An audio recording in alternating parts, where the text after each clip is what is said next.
Hello, everybody. My name is Brian Engelman, And I'm Blake Walley. and this is the Agree to Disagree show.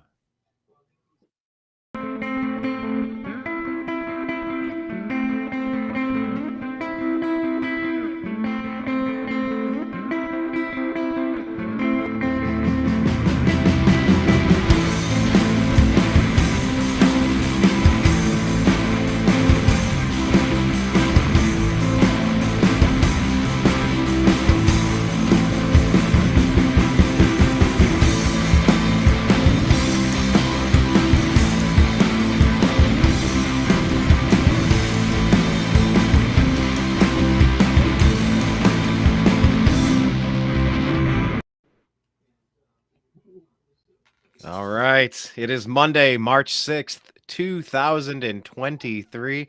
2023, Blake. It's 2020. How the heck did it become 23 already? I don't know. It's just time is flying, sir. I know. Yep. You got the Monday behind you. A case of the Mondays? Something like that. Yeah, I can't quite see it all. There we go. This is the impromptu show. Yes. Test drive for Monday morning or Monday afternoon, probably. Yeah, I feel like we have been getting a little bit of rhythm and momentum, and it seemed real smart to kick it into overdrive to really just deliver daily content. Because sometimes by the time we get to stories, they're sort of played out. And I like having fresh takes. I don't just want to sit and consume what other people have to say. I want to discover what the news is going through together. I want to learn about it together in real time. So, yeah, thanks for joining us on today's show, our first Monday show. That's something, right?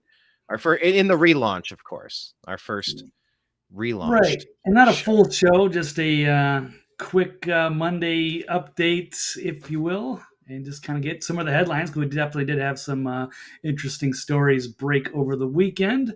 And then we'll see how this flies, and we'll figure out the right formula and format going forward.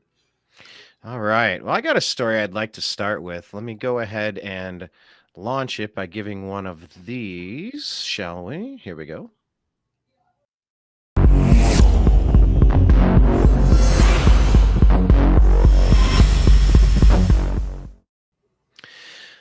All right. This is a story I kind of added to the stack. Blake puts a lot of the stack together, but this one kind of bugs me. I was captain of my tennis team. I was Plain Dealer Player of the Week, by the way. Somehow, I love the game of tennis, and this is a story I feel like it's definitely worth talking about. Novak Djokovic pulls out of Indian Wells on the eve of his draw. So the story. Oh, here, let me see if I can pull this up. Sorry, I'm bouncing around here. Let me do the screen share so we can enjoy the story together, Blake. Whoa. All right. Did you find it? Do you see it? I do. Good. Let me see. Let's Espen. All right. Yeah, I know. Espen. And it's so funny how they write and don't write their titles. This should be civil rights violation as U.S. continues unscientific vax ban on foreigners, racist ban on foreigners. That's what it would be. And I guess this would be indigenous wells. You wouldn't be able to say that word, but like the headline should say that civil rights abuses are occurring in an overreach. But anyway, this is the number one tennis player in the world. Novak Djokovic formally withdrawn from the draw for the BNP Paribas Open at Indian Wells tournament, an indication that the world's number one application for COVID-19 vaccine waiver to enter the U.S. might have failed. Djokovic, who is from Serbia, so they're being racist against him, not letting him into the United States. He's unvaccinated against COVID-19. He applied to the United States government last month for special permission to play at the ATP Masters events. By the way, you shouldn't use that word Masters, at Indian Wells and Miami. So the world number one, Novak Djokovic, is withdrawn from, with his withdrawal, some no-name moves into the field. Burying the lead. Okay, on Friday, Senator Rick Scott of Florida wrote on Twitter that Homeland Security had rejected Djokovic's vaccine waiver request. Scott and fellow Florida Senator Marco Rubio wrote a letter to U.S. President Joe Biden urging him to grant the request. Quote, oh no, there's no quote. The U.S. is ending its COVID-19 emergency declaration on May 11th. why are we waiting till May 11th, which will allow foreign air travelers to enter the country without being vaccinated. This is the 22-time Grand Slam champion who just lost in the semifinals, the Dubai Tennis Championship on Friday. He hasn't competed in back-to-back events in Indian Wells and Miami, two of the biggest tournaments on the ATP calendar since 2019. Blake, do you think Novak Djokovic should be allowed to enter the United States and play his sport? Well, he should be in a sane world, but yeah, they got to make an example of him, and they held him out in Australia. And if he's going to defy what they want everybody to comply with their, COVID narrative, then that goes in their face, and they won't allow that. So I get it. It's unfortunate. It's ridiculous, and but that's the kind of the era we're living in right now. It's unfair and ridiculous, and I don't expect it to change. So does that help the other tennis players if he's the number one and you're removing them? That gives other people a better chance. He did win one of the last major tournaments, I do believe. I don't really follow tennis very much, but I'm familiar with the story. And I remember how terribly he was treated in Australia. I think they had him like lockdown, quarantined or something down there. Like he's got Ebola or something. It doesn't make any sense. And if people are protected, then that shouldn't affect anybody. And he's on the field. He's well away from all of the fans who he could potentially affect.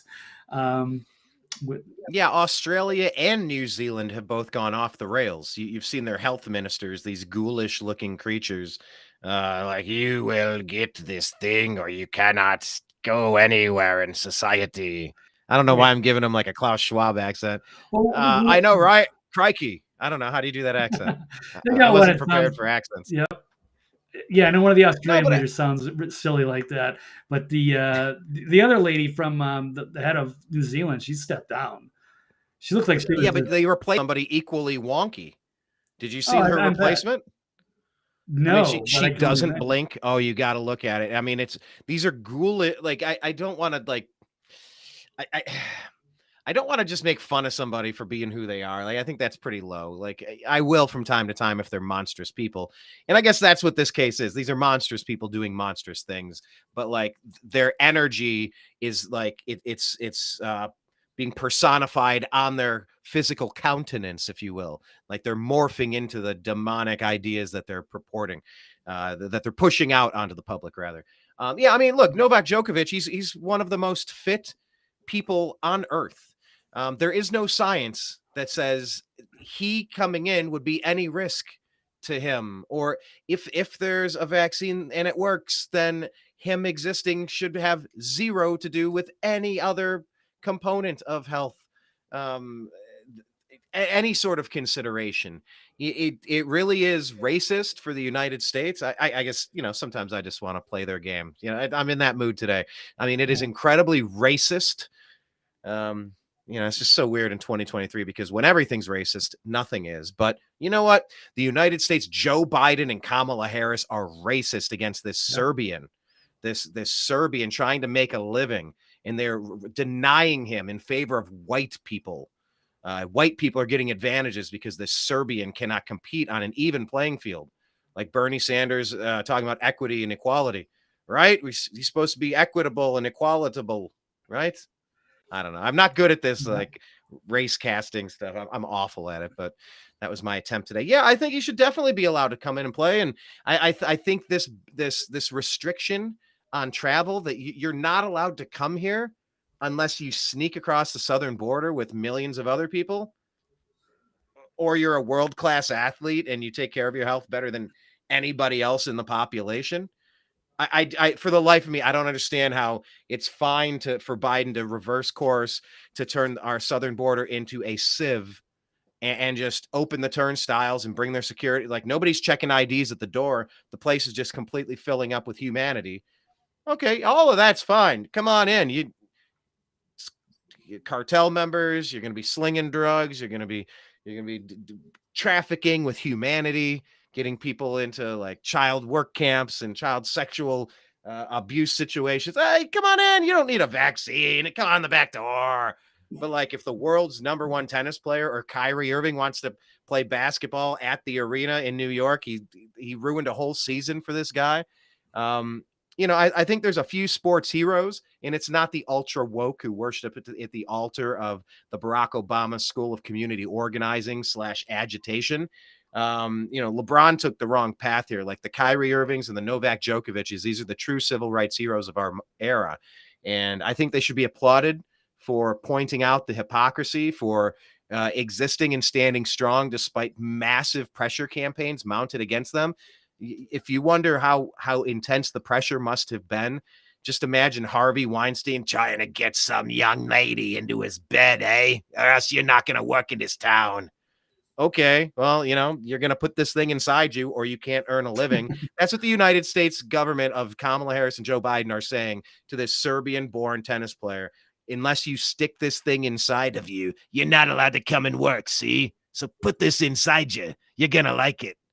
So I'm really upset about this. It needs to be called out. Kudos to Djokovic for not bending on this. I think he's in the right here. Any final thoughts, Blake?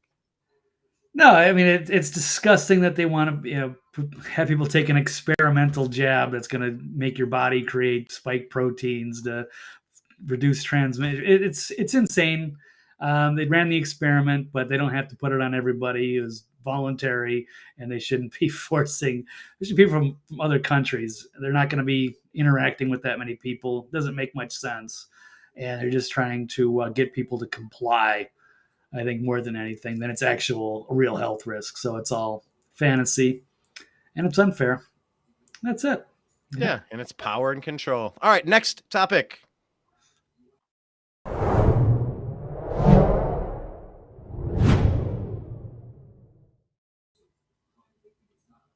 We have got a real barn burner show today. We are rapid fire. I even did an impersonation. I don't know.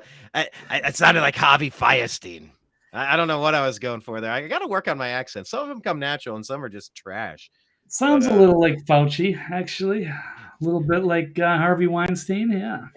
Fauci and Weinstein. Well, look, is it time to prosecute Fauci for the lab? Okay, hang on. I'm going to change this. We got to stop calling it a lab leak.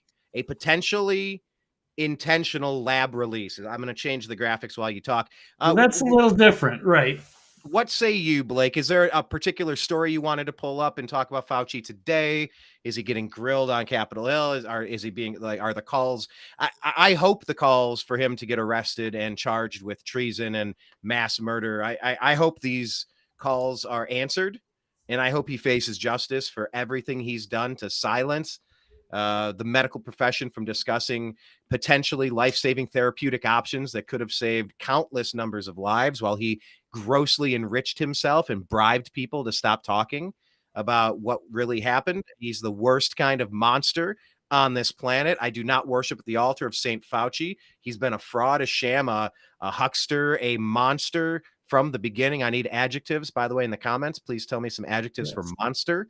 I don't want to keep saying monster. The number one rule in writing and speaking is find some synonyms, some adjectives that are different so that you don't become a broken record. But go ahead, Blake, take it from there while I change the lab leak verbiage here in the tagline. All right. Well, I've got a few stories I can touch on. One of the Epic Times saying that Fauci prompted the drafting of a study to disprove the COVID lab leak theory. And the House committee, now that the Republicans have taken over, it looks like they may actually prosecute. So a Republican-led House committee said it uncovered new email evidence suggesting Dr. Anthony Fauci prompted the drafting of quote, proximal origin publication meant to disprove the lab leak theory.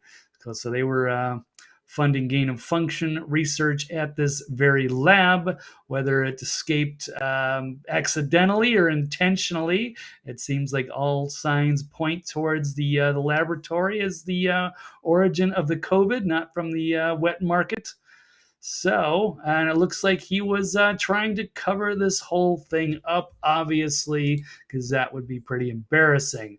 We have Becker News. Dr. Fauci threatened with prosecution and jail after bombshell report reveals he misled America on the COVID origins. And we also have another article here. Jim Jordan, Fauci was consumed with changing the narrative because they were doing gain of function research there.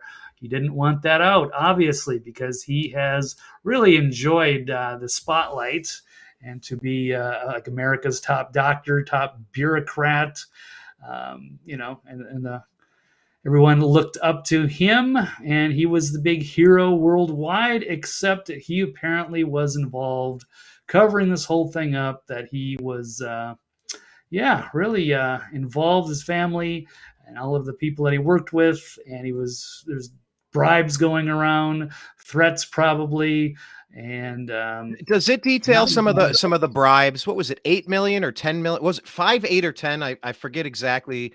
And who did they get to shut up right afterward? He changed his opinion, and then all of a sudden the money showed up in two different doctors' accounts. It was like 5 million, 8 million, 10 million.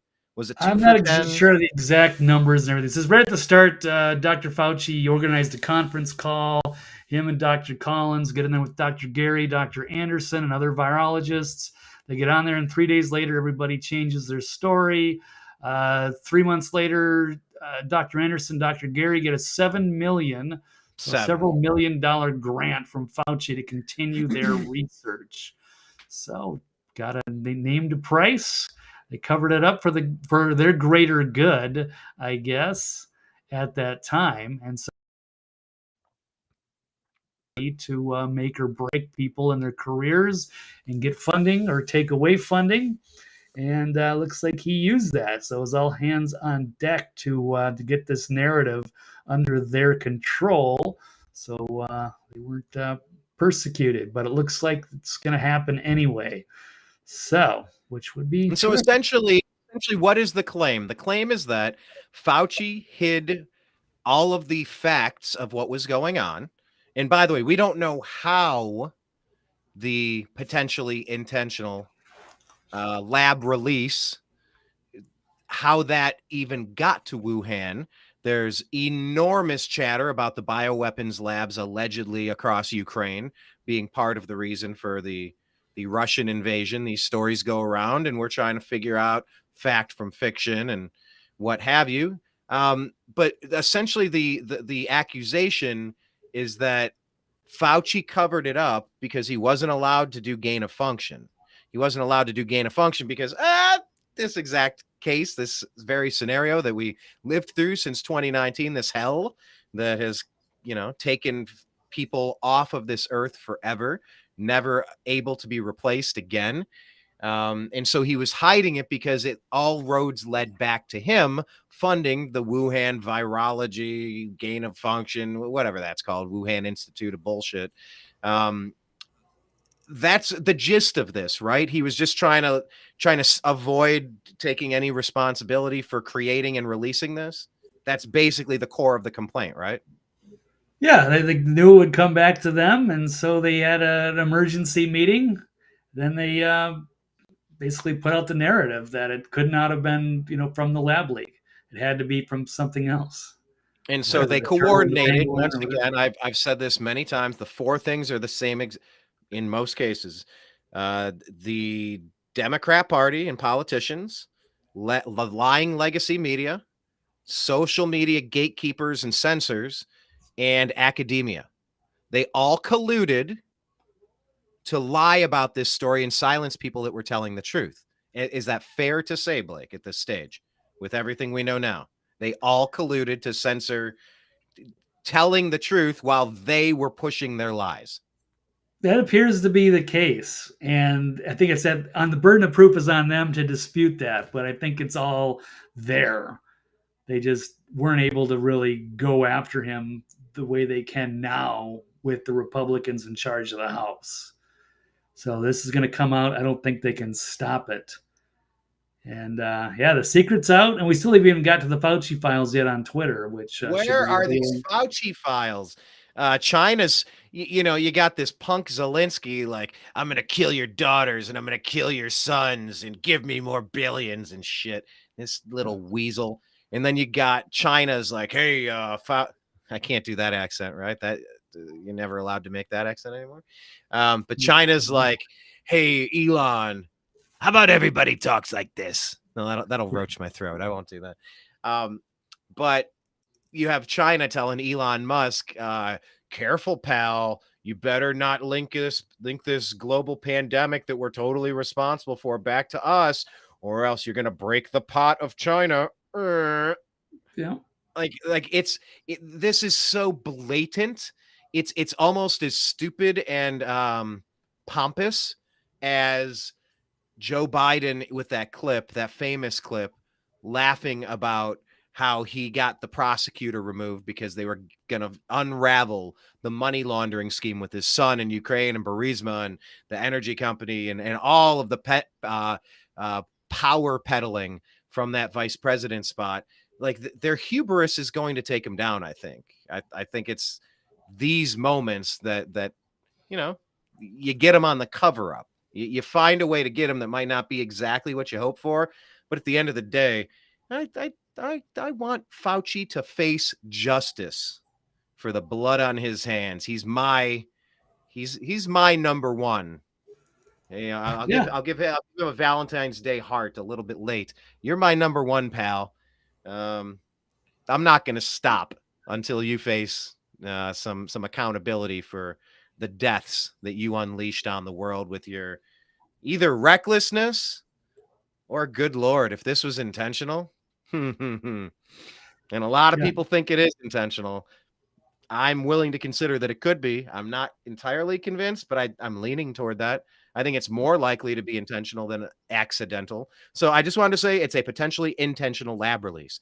No longer a lab leak. It's like, oh my gosh, a pipe burst. Oh, there was a leak and my faucet just started doing this little drip thing. And I had to call somebody. And while I waited, more drips. And then, I don't know, all of a sudden I killed 7 million people across the globe and became famously, tremendously wealthy, selling them the cure that I also created. Guy. Yep. He should go down in history as one of the greatest tyrants ever. Yes. Okay. Well, then we will keep an eye on this story. Any final thoughts on Fauci before we bounce to the next one? No, may he face justice. And if he's got nothing to hide, it's all good. And then I'll issue my apology. But it looks like he's tied to this pretty good. So it's going to be hard for him to squirm out of this at this point. Hello. My name is Inigo Montoya. Moving on. Next story. All right.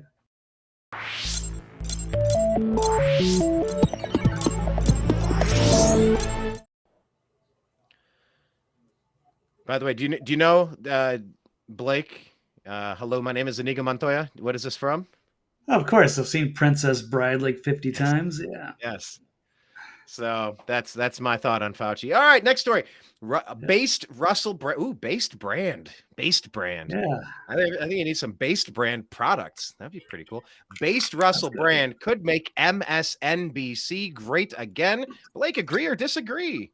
Could a based Russell brand make MSNBC great again? Were they ever great? I think reworded that a little bit, but that's okay. I'm going to say no. I think MSNBC is their brand, not Russell brand, but the MSNBC brand is dead. They've lost all their credibility. They were solid during the Bush administration. They were good in the 2000s. To be fair, I thought they had some good commentators and they brought some balance to, I thought, what Fox was out of control during the Bush era. So, but ever since then, and into the Obama era, they just continued to get more radical, more crazy, and they're in their own bubble. And it was glorious to see Russell Brand expose that hack on Bill Maher Friday night. So that was one of the big stories of the weekend. Do you have a clip you wanted to play real quick? Did you have something queued up? I think I just have the article. I don't know if I have the clip. Article will suffice. All over Twitter. Let me see what I can. But I want you to read it in Harvey Weinstein voice, please. I don't know. You gotta talk like Large Marge. Let's see if I can find it. Where is it? Okay, here we go. Video: the Russell Brand completely eviscerates the MSNBC mouthpiece. And it is difficult to suggest that these corporations operate as anything other than mouthpieces for their affiliate owners, BlackRock and Vanguard. So it was some big truth bombs, some big red pills. So he did a fantastic job. This is the hack, John Heilemann on MSNBC, who's convinced himself that he's a real journalist, but he's not. He's a propagandist. They bubble.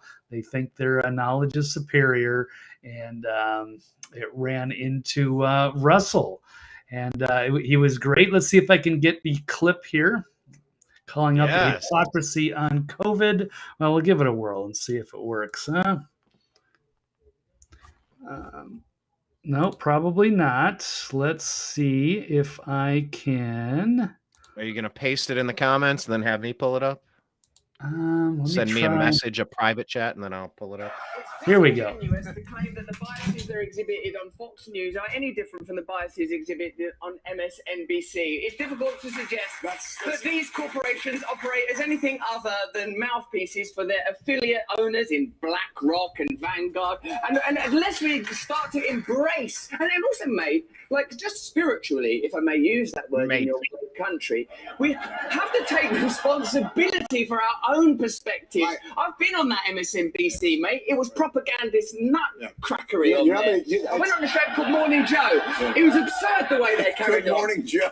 Yeah, I don't know what it was. It wasn't morning. There was no one called Joe there. No one could concentrate. They didn't understand the basic tenets of journalism.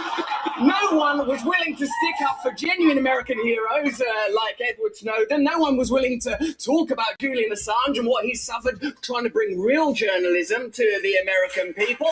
And I think to sit within the castle of MSNBC throwing rocks at Fox News is ludicrous. Make MSNBC better. Make MSNBC great again. My friend, I would. The moment the win on Joe. Russell, darling. The moment that you give me Darling. Example, an actual example. Okay, I'll give you. Wait. We need a specific example. Let me tell you what the specific I'd like to hear. I'd like to hear a specific example, a provable specific example of an MSNBC correspondent or anchor being on television they knew was false, and we're saying behind the scenes to people, I'm about to go out, and we know that the election wasn't stolen. Oh my Lord. Like the 51 former intelligence officials lying about Hunter's laptop? Like them? Is that 50 examples enough for you? Sorry, I'm talking over the segment. Okay, give me a specific example. All right. I'm with you. I think it's a false equivalency, Russell. It's not. That's your own bias. It's not about bias. It's a false equivalency because you don't actually know anything about any of these organizations you're talking about. Even on MSNBC ones. Big fucking deal. My darling, it's more than enough. You can't have a single actual fact. Do you want an example? The ludicrous, outrageous criticisms of Joe Rogan around ivermectin. Thank you. It's a horse medicine when they know it's an effective medicine. What Rachel Maddow turning up on the TV saying, if you take this vaccine, you're not going to get it. When it hasn't been clinically trialed for transmission, you have to listen. Do you think you can improve America by determinedly and avowedly condemning Fox News without acknowledging that you're participating in the same game? Did you not just listen to Bernie Sanders, someone who plainly, legitimately believes in this country and believes it's possible to change, but is bound by corruption, is bound by the lobbying system? Surely it's clear to you, Bill, as one of the great pundits and experts and comic voices, that systemic change is required. Money has to be taken out of politics. We need new political systems that genuinely represent ordinary Americans so that we can overcome cultural differences. Russell has a dream. Which propagandist network is the worst, is not going to save a single American life, not improve the life of a single American child, not going to improve America's standing in the world, and the world needs a strong America. I'll tell you that. So you have an obligation, a duty, not to... Okay. The world needs a strong America. All right, he ended strong. You waffled a little bit in there. Yeah, but pretty incredible that happened on TV and was televised. People saw this particular video has got 12 million views just on Twitter. Mm-hmm. So that was a huge breakthrough, and it made MSNBC look pretty bad. And yeah, they're just as bad as Fox, as much as they like to sit there and think that there's some kind of great news outlet. They sit in their own bubble and convince themselves that they're great journalists. So, but I mean, once they actually have to go and find somebody that's got a different opinion, they get exposed. They don't like that. And that was a pretty good clinic there put on by Russell, and he was very calm through that, and it was just fun to see the meltdown there and the exchange. So Would that guy call him darling or sweetheart or something? Darling, yeah. Yeah, it's just these little slimy Weinstein-esque kind of little comments to belittle people. Yep. Yeah, I liked that he brought up the horse paste thing. Like, that was so ridiculous, and the number of lives that could have been helped by taking a Nobel Prize winning drug with almost no significant side effects to speak of that are anything past the level of the ones you'll find on Tylenol and ibuprofen over the counter. It's prescribed all around, billions and billions of doses of this stuff. And it was demonized and turned into horse paste, and you're a complete moron if you listen to Joe Rogan and his ilk and their tinfoil hats and misinformation, disinformation, conspiracy theorists. They got us demonetized, kicked off of platforms, silenced, shut up, try to get us fired from our jobs. Screw these people. Screw MSNBC. Nobody deserves their fall quite as much as MSNBC. So good on Russell Brand for doing that. Let's bounce to the next topic, shall we? We have 2 more to go, and we're keeping on a tight timeline. 4 minutes and about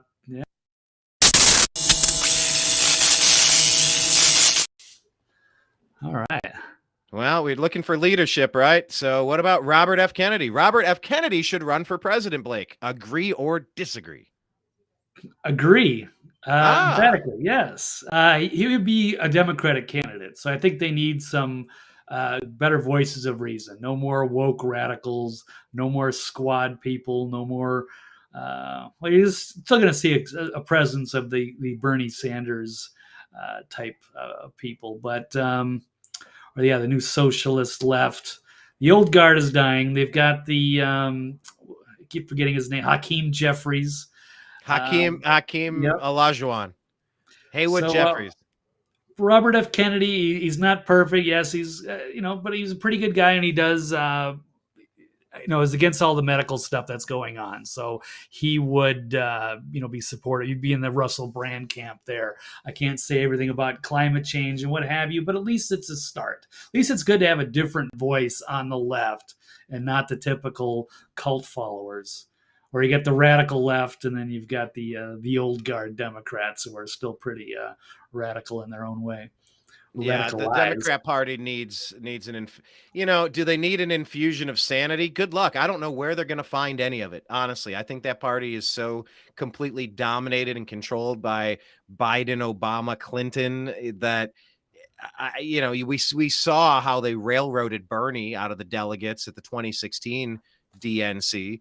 We saw what they did to cover up what was going on there. There was no groundswell of emotion. It was, hey, we're going to pay you under the table and get all of these 20 other people to one day step aside. And now we all back Joe Biden. And then Pete Buttigieg gets a gig that he's completely unqualified for. And that's his kickback and his payoff for, backing away with his 1.5% approval rating, his polling data. And then he lumps it in with Biden, and then they all run roughshod to a victory in 2020 in the most transparent and completely above the board election of all time, coincidentally during the least secure time ever. So I'll take as many voices that are not named Biden, Obama, or Clinton in the DNC as possible.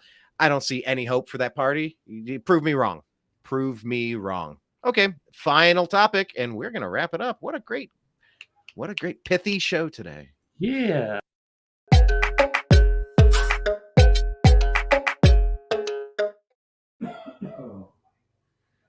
I do like the pace of this. The pace is just kind of it's chugging along. Blake, do you agree or disagree that the work week hours should be reduced to the new 33-hour standard? I'm going to agree. I'd like to see at some point change. I've even suggested maybe 24, but that might be unrealistic. I really don't honestly know. I just like to see them put that data together. I don't know if it actually works in the real world. So apparently, like way in the old days, there used to be like 100-hour work week. people that's all they did. I don't know Yeah, it was what else called they would do for slavery. fun. I do Yeah, pretty recall. It much. was So slavery.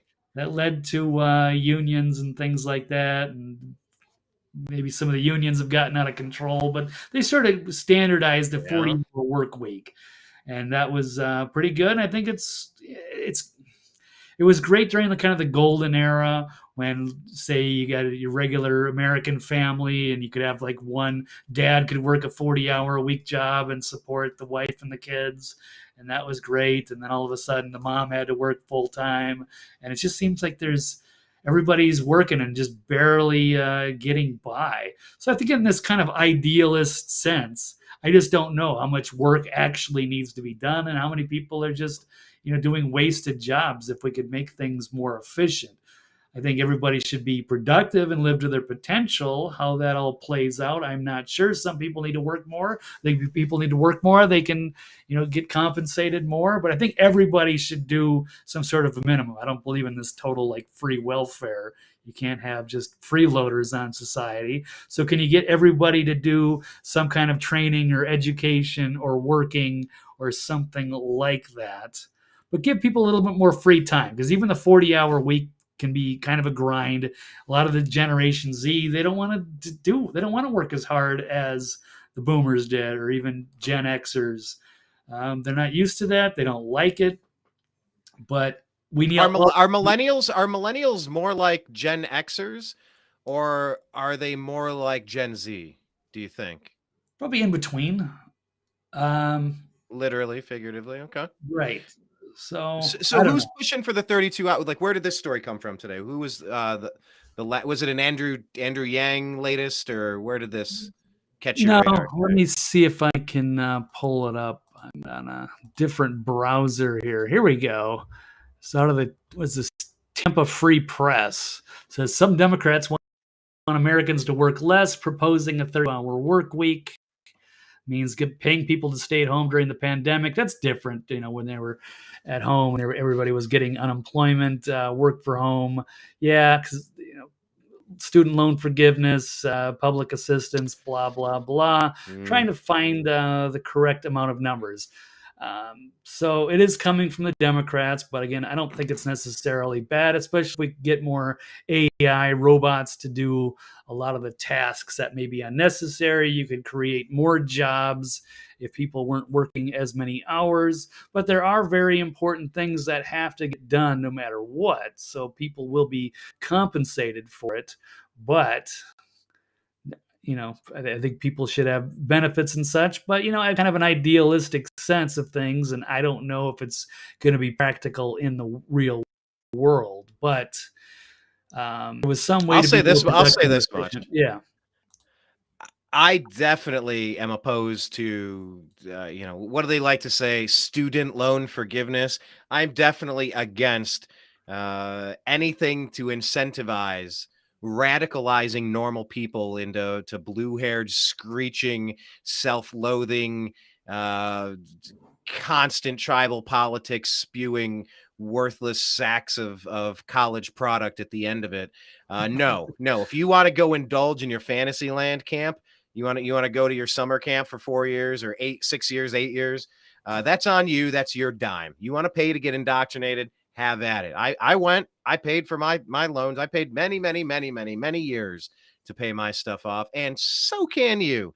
So I'm completely against any of that. As expensive as it was when we were at that age. Oh, it's so stupid. It's so unnecessary it's too. That they saddle those kids with that much debt. They don't know what they're getting into. It's way too expensive. They need to knock off about half the costs and make it reasonable. A state school should have a curriculum online, Blake.